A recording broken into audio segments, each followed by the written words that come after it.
가끔 여러분 자녀들이 객지에 있다가 고향의 엄마 아빠를 찾아와서 안부도 전하고 소식도 전하고 그동안 못 만났으니까 정도 나누고 이러다가 갈 때가 있죠. 자녀들이 그렇게 하는 게 얼마나 좋습니까? 외롭지 않죠. 그런데 어떤 자식은 몇 년 동안 소식도 없다가 갑자기 찾아와서 엄마 아버지한테 무거운 짐을 놓고 가는 사람도 있어요.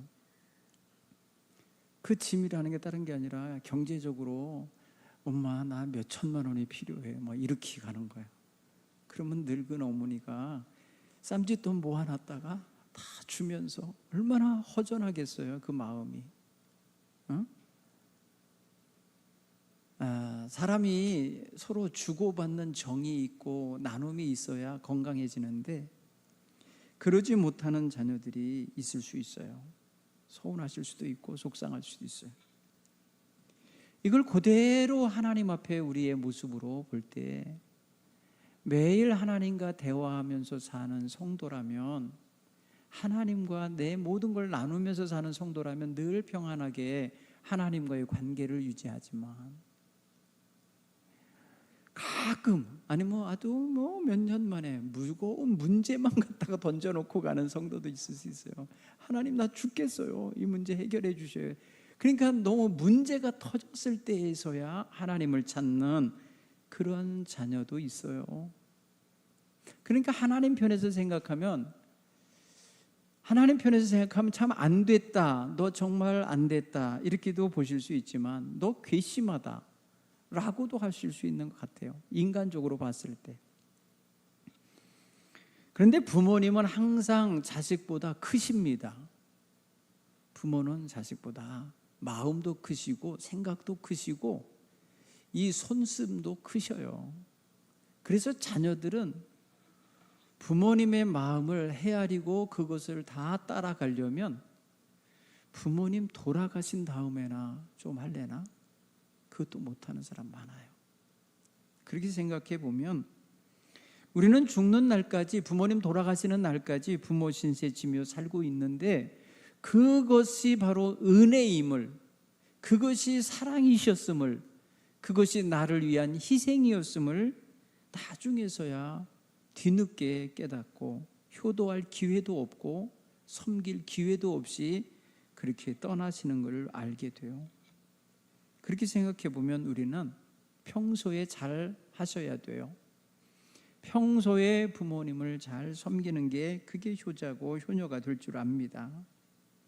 그런 모습으로 기도 생활도 점검해 봐야 되겠어요. 우리가 정말 하나님을 사랑하는 마음으로 늘 하나님 안에서 호흡하듯이 하나님의 호흡을 내가 받으면서 살고 싶은 마음으로 기도를 하고 사는가 보셔야 돼요. 여러분, 우리는 하나님의 기운을 힘입어 사는 거예요. 하나님이 우리에게 주시는 하나님의 생기가 우리의 생명을 살리게 하신 거예요. 그 코에 생기를 불어넣으심으로 그가 생명이 되었더라 하셨잖아요. 우리는 하나님과 호흡하는 가운데 영육 간의 생을 유지하는 것이다, 이렇게 생각할 때 한시도 숨을 안 쉴 수가 없는 거예요. 제가 요 며칠 동안 기도에 대한 것을 묵상하면서 이걸 호흡이라고 여겼는데 제가 한번 호흡을 멈춰봤어요. 여러분 한번 설교 들으면서 한번 멈춰보세요. 얼굴이 빨개지도록 한번 좀 숨을 탁 내셨다가 들이마신 후에 멈춰보세요. 몇 초나 버틸까?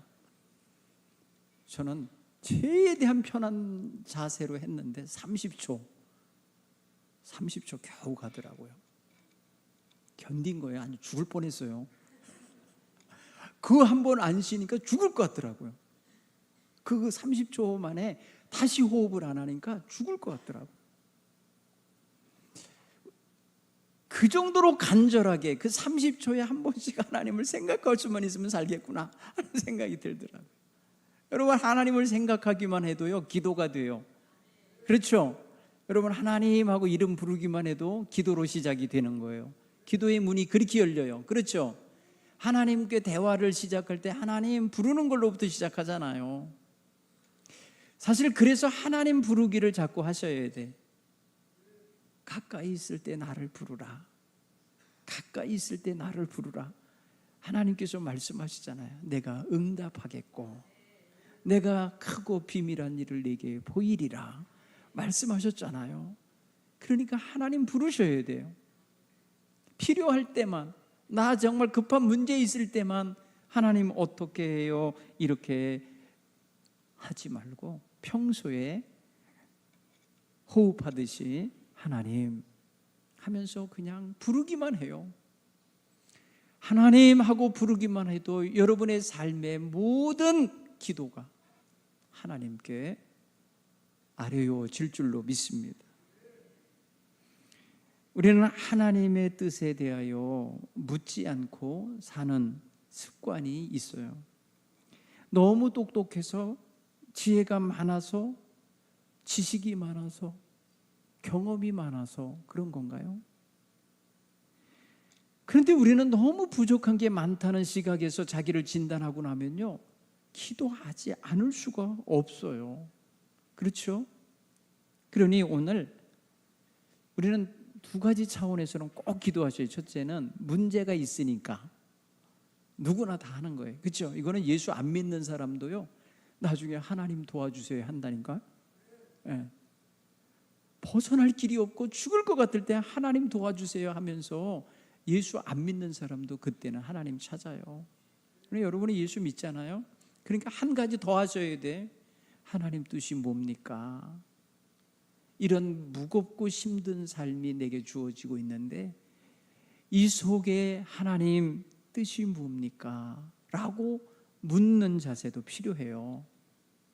하나님의 뜻을 알고 싶어서 기도하는 거, 이거 여러분 굉장히 수준 높은 기도라고 저는 평가하고 싶어요.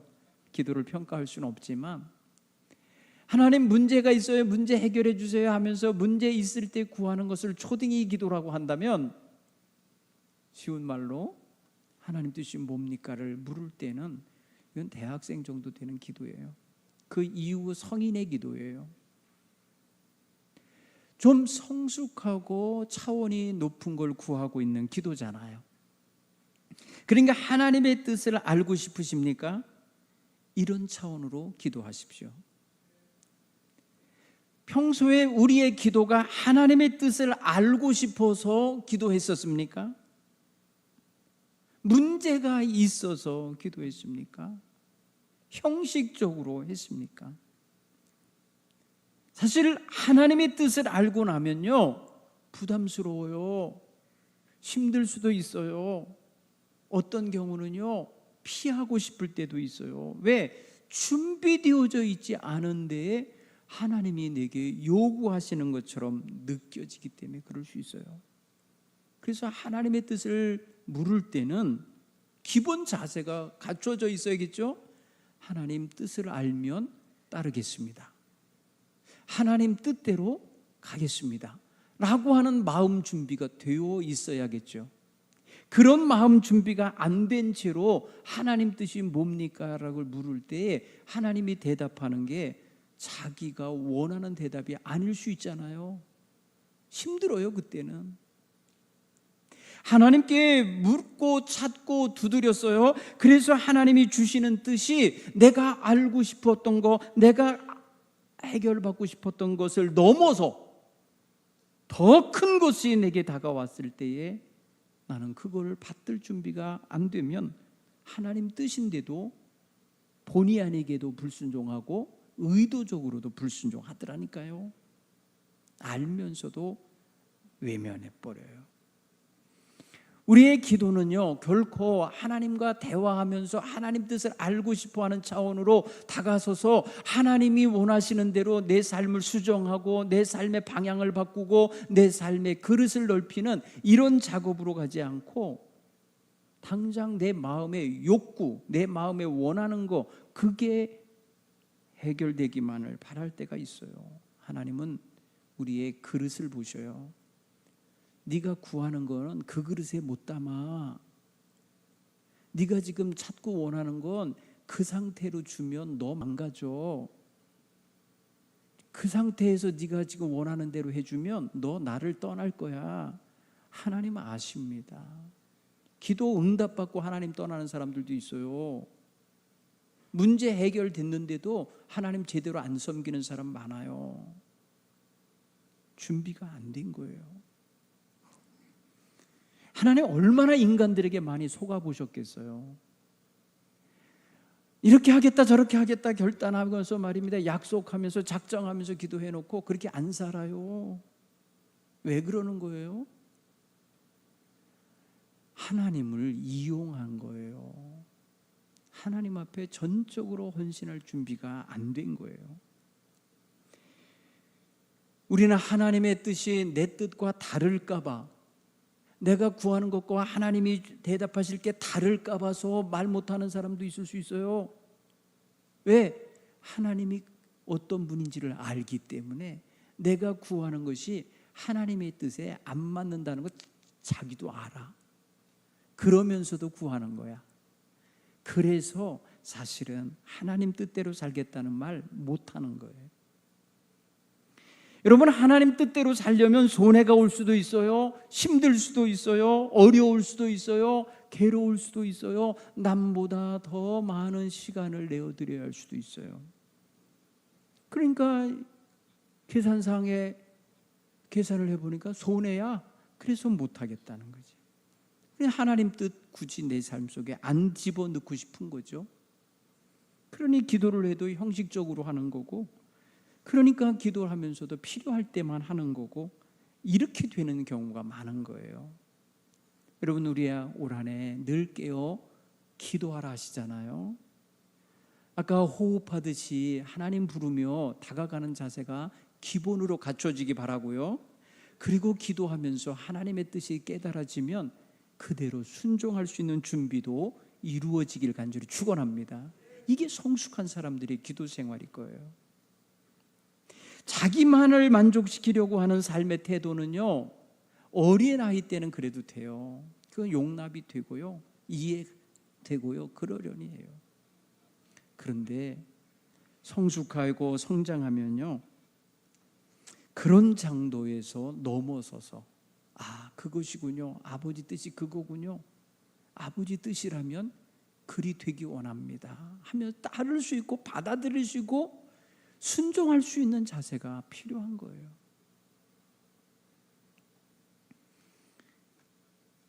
이제 오후에도 말씀을 나누겠지만요, 기도한 사람들은요, 자기 입에서 나오는 말이 달라져요. 말이 달라져요. 오늘 보세요. 사도 바울, 자기 육신에 가시가 있었다고 그래요. 내 육체에 가시. 그런데 이것을 뭐라고 표현하냐면 수동태로 표현해서 사탄의 사자를 주셨으니 라고 해서 주셨으니까 자기는 원치 않는데 받은 거예요. 육체의 가시라는 게 뭘까? 성경학자들은요, 아마도 육체에 고통이 있었을 거다. 그 고통이라는 건 사탄의 도구로 쓰여지고 있었을 것이다. 그 사탄의 도구로 쓰이는 게 그게 아픔이고 그게 병일 수 있고요, 그게 장애가 있을 수도 있고요, 이런 게 있었던 거예요. 신학자들은 옆에 의사인 누가를 데리고 다녔던 사도 바울은 자기 주치의로 데리고 다녔다고 이렇게 봐요. 누가복음을 기록하고 사도행전을 기록했던 이 누가는 의사였어요. 그러면서 역사가였어요. 사도 바울의 제자처럼 동역자로 함께 다니면서 사도 바울을 치료해주고 돌봐줬던 거죠. 그런데 사도 바울은 그것이 무엇 때문에 자기에게 주어졌을까를 생각했을 거예요. 나 하나님 전도하러 다니기도 바쁘고요, 이방 땅 다니면서 매 맞아가면서 돌 맞아가면서 굶어가면서 복음 전하는데 몸에 이러한 가시까지 있으면 어떻게 해요? 하면서 아마도 하나님께 물었을 것 같아요. 그리고 자기 스스로가 해석해낸 게 뭔지 아세요? 7절 서두에 이렇게 말해요. 내가 여러 계시를 받은 게 있는데 지극히 큰 계시고 놀라운 계시인데 이것 때문에 내가 너무 자만해질까 봐, 자만해지지 않게 하시려고 내게 주셨다는 거예요. 뭐뭐 하려고 내게 주셨다는 거예요. 결국 뭐예요? 하나님의 뜻이 담긴 가신 거예요. 여러분 몸에 어딘가 가시가 박혀 있으면 여러분 잠을 자도 눌리거나 아니면 생활하고 옷 입고 다닐 때 막 얼마나 그게 불편합니까? 가시가 박혔다고 생각해 보면. 물론 여기서 말한 게 무슨 가시라고 했을 때 진짜 가시를 의미하는 건 아닐 테지만 아픔이 있으면요 빨리 해결받고 싶어요. 네, 여러분 제가 관절이 요새 많이 아파요. 관절 병원 가면 이 병원 저 병원 가면 말 다 다르고요. 나중에 하는 말이 뭐냐면 아유 퇴행성이에요. 나이 들어서 아픈 거라는데 뭘 어떻게 말해요? 달아서 오래 써서 그렇다는데. 그래서 전 그런 걸 놓고 하나님 이거 나 하나님 목회하는데도 바쁜데 왜 신경통까 이런 것도 아픔까지 주세요? 따진 적 한 번도 없어요. 고쳐달라고 구한 적도 없어요. 저는 그냥 받아들여요. 그런데 사도 바울은 못 받아들이겠던 거죠. 다 알면서도 못 받아들인 거예요. 그래서 뭐 했다 그랬어요? 8절에 보니까 이것이 내게서 떠나가게 하기 위하여 내가 3번 주께 간구했다. 이것이 내 몸에서 떠나가게 하기 위하여 3번이나 작정하며 기도한 거예요.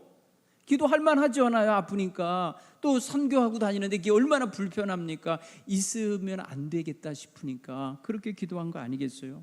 저는 이거 욕심이라고 생각 안 합니다. 사도 바울이 잘못 기도한 거라고도 볼 수 없어요. 여러분 누구나 다 그럴 수 있잖아요. 몸이 아픈데 기도 안 됩니까? 아프니까 기도하는 건 당연한 거죠. 기도하라고 주신 것일 수 있잖아요. 또 우리 입장에서 생각하면은. 그런데 이 사람 뭐라 그랬어요? 떠나가기 위해 기도했다는 거예요. 이거 없어지게 해달라고, 고쳐지게 해달라고 하는 거예요. 그런데 응답은 노예요. 안 돼. 뭐라고 표현하세요? 아주 애들로 둘러서 말씀하셨어요. 내 은혜가 네게 족하도다. 그러면 지금 현재 상태, 그 사도 바울의 몸에 가시가 있는 그 불편한 상태도 하나님의 은혜가 족한 상태 속에 있는 거니 그 가시도 은혜인 거예요. 그 가시도 은혜인 거예요. 이걸 생각하고 나고 이걸 깨닫고 나니까 놀라운 변화가 생겼어요. 현실은 안 변했어요. 현실은 가시가 그대로 있어요. 그런데 그의 입에서 뭐라고 표현하냐면 이건 내가 기쁨이라는 거예요. 이제 도리어 기뻐졌고 기쁘고 뭐라고 그런 줄 아세요? 자랑한데 내 약한 것을 자랑하게 됐다는 거예요. 여러분 몸의 아픔과 고통, 불편함, 불안함, 두려움, 심겨움이 어떻게 현실 변화도 없이 여기서 기쁨이 되고 자랑이 되고 더 이상 간구할 이유가 안 되는 요소로 변할까요? 그 몸이 변한 것도 아닌데 뭐예요? 기도하는 가운데 깨달아졌고 깨달아지는 가운데 이 눈이 열린 거예요. 자기 몸의 육신의 가시를 보는 눈이 달라진 거예요. 그래 영의 눈이 열리니까 은혜로다. 하나님의 은혜로다. 여기에 하나님의 은혜가 넘치게 들어오고 있구나. 이게 은혜의 도구였구나를 깨달은 거예요. 여러분 그거 가지고 죽을 때까지 살 때에 얼마나 불편했겠어요. 그런데 그게 뭐로 느껴져? 은혜로서 함께 산 거예요. 은혜로. 여러분 사도 바울은 육체의 가시 때문에 죽지 않았어요. 사도 바울은 순교당했어요. 육체의 가시를 가지고 복음 전하는 삶을 살다가 마지막에 하나님은 순교를 통해서 데려가셨어요. 육체의 가시는 결코 우리의 삶에, 우리의 사역에, 우리의 사명을 이끌어 가는 길에 방해가 되지 않았던 거예요. 오늘 저는 우리 사랑하는 성도님들이 기도하시면서 자기의 약함, 자기의 부족함, 자기의 결핍됨 인식하는 거 좋아요. 그 인식한 것이 기도거리가 되는 것도 좋아요. 기도를 해서 하나님께 아뢰었을 때 하나님의 대답을 듣는 것도 좋아요. 듣는 것을 받아들일 줄도 알았으면 좋겠어요. 오늘 지금 사도 바울이 자기 육체의 가시가 내 몸에서 떠나가기를, 해결되기를 기도했는데 하나님은 해결해 주신 게 아니라 보는 눈을 바꿔주셨어요. 문제를 보는 눈을 바꿔주셨다고요. 결국 뭐예요? 깨달아지니까 새롭게 보인 거예요. 여러분이 영적인 시각이 열린 거예요. 영적인 시각이 열리니까 자기의 삶의 현 상황이 새롭게 해석이 되는 거예요. 여러분, 영의 눈이 열려야 삶을 보는 눈이 달라지고 보는 것이 달라져야 영적으로 해석할 수 있는 힘도 거기서 얻어져요. 오늘 저와 여러분이 안 아픈 사람이 있어요? 어디 만져도 다 아픈 사람이, 온몸이 종합병원이에요. 그래서 병원 가면 병원 나들이를 다니듯이 이 병원 갔다 저 병원 갔다 다 간다는 거예요. 안 아픈 사람이 없어요.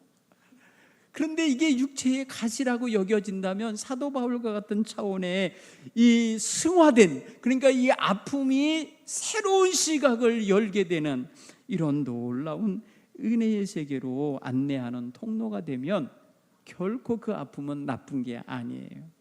그렇죠? 아니에요. 제가 늘 이번에도 여러분 몽골에서 손님들이 와가지고 저녁 먹고 그러더라고요. 목사님, 저 목사님 딸 보고 싶어요. 목사님, 내 딸, 둘째 딸 보고 싶어요. 그러더라고요. 생각도 못했어요. 몽골에서 여기 온 이유가 목사님 딸 보고 싶어서 왔대. 그때 제가 거기 가서 간증하면서 집회한 적이 있거든요. 그날 해외에 있었던 사람 두 사람이 있었는데 그 사람들도 왔어요. 그 유튜브를 보면, 거기는 이제 페이스북으로 했다는데 그렇게 보면서 은혜를 받았고 너무너무 눈물이 나서 하나님, 제가 그 아이를 보러 가고 싶어요 했대. 왔어요.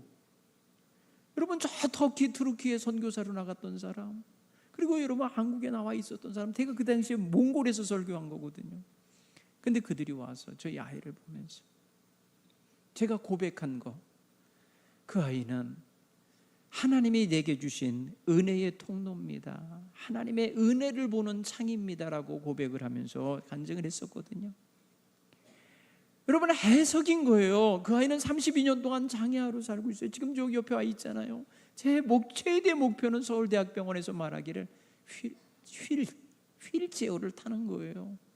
휠체어 타는 거 이상으로 좋아질 걸 예상하고 살아서는 안 되셔요. 그것 때문에 힘들어하지 마세요. 의사 선생님 그러더라고요. 여러분, 생각해 보세요. 내 문제를 해결받는 것만이 기도라고 생각한다면 저는 벌써 좌절했을 거예요. 엄청나게 무너졌을 거예요. 그렇죠? 하나님께 대하여 막 그냥 저주하면서 욕했을 것 같아요. 목회도 그만뒀을 거예요. 그러지 않은 것은 이 아이가 하나님의 은혜임을 깨닫게 해 주셨거든요.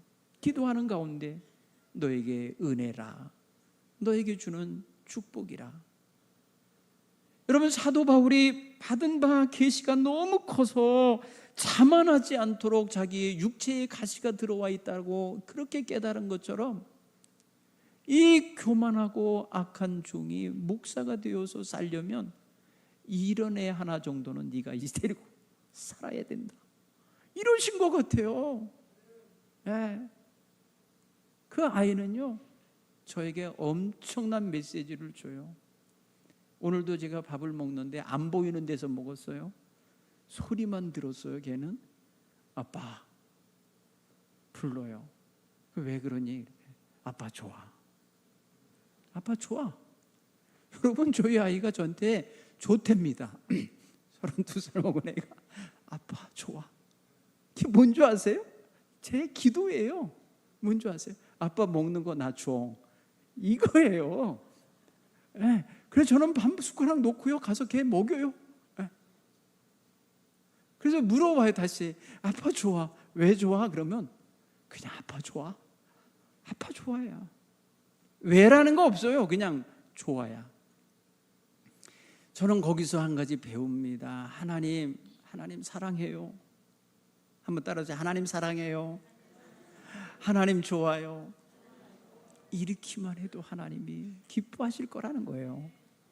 이렇게만 해도 그 사정을 다 아실 거예요. 이렇게만 해도 하나님은 여러분의 기도를 들으셔요.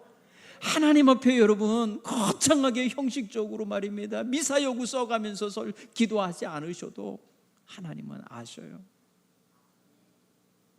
다만 하나님이 하시는 일을 볼 수 있는 눈이 열리셔야 돼요. 하나님이 우리의 삶 속에서 무엇을 하기 원하시는지, 나의 삶이 짤막한 삶을 통해서 무엇을 원하시는지를 아셔야 돼요. 여러분, 오늘 사도 바울은 그래요. 내가 그리스도를 위하여 나의 약한 것, 나의 능욕당함, 나의 궁핍함, 나의 박해당함, 나의 곤고함을 기뻐하노라, 이렇게 고백을 해요. 그리스도를 위하여.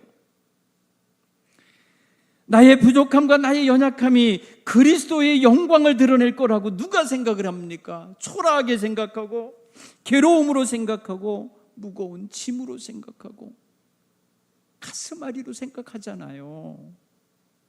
그런데 놀랍게도 그 속에서 고백하는 소리를 듣고 싶어 하셔요.